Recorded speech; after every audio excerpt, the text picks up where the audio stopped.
आता दुसरीकडे सर्व मराठी रिक्षा आणि टॅक्सी चालकांना मराठी शिकवण्यासाठी देण्यात आलेली मुदतही संपलेली आहे आणि आजपासून चालकांवरती कारवाई होणार आहे। आजपासून मराठी न बोलणाऱ्या रिक्षा आणि टॅक्सी चालकांच्या विरोधात परिवहन विभाग कडक कारवाई करणार आहे आणि या चालकांसाठी परिवहन विभागातर्फे 15 ऑगस्ट पर्यंत मराठी शिकण्यासाठी वर्ग चालवण्यात आले।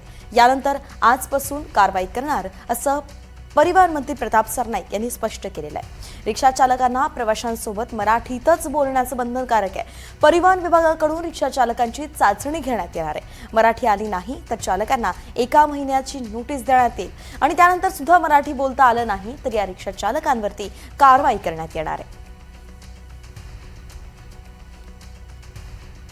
तर सध्या रिक्षा टॅक्सी चालकांच्या मराठीचा प्रश्न अतिशय गाजतोय। अमराठी माणसांसोबत मराठी बोलण्याची जबाबदारी ही मराठी माणसांची आहे असं विधान एकनाथ शिंदेंनी केलेलं आहे।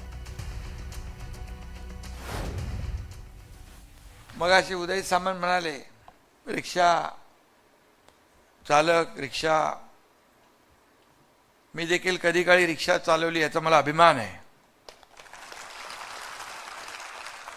आणि त्याचा फायदा मला राजकारणात झाला 3 पक्षाचं सरकार चालवायला।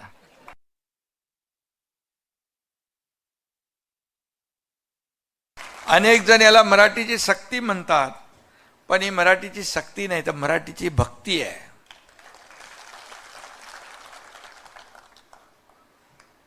आणि मराठीची भक्ती केली तर महाराष्ट्र प्रसन्न होईल हे पटवून देणारे हे अभियान आहे।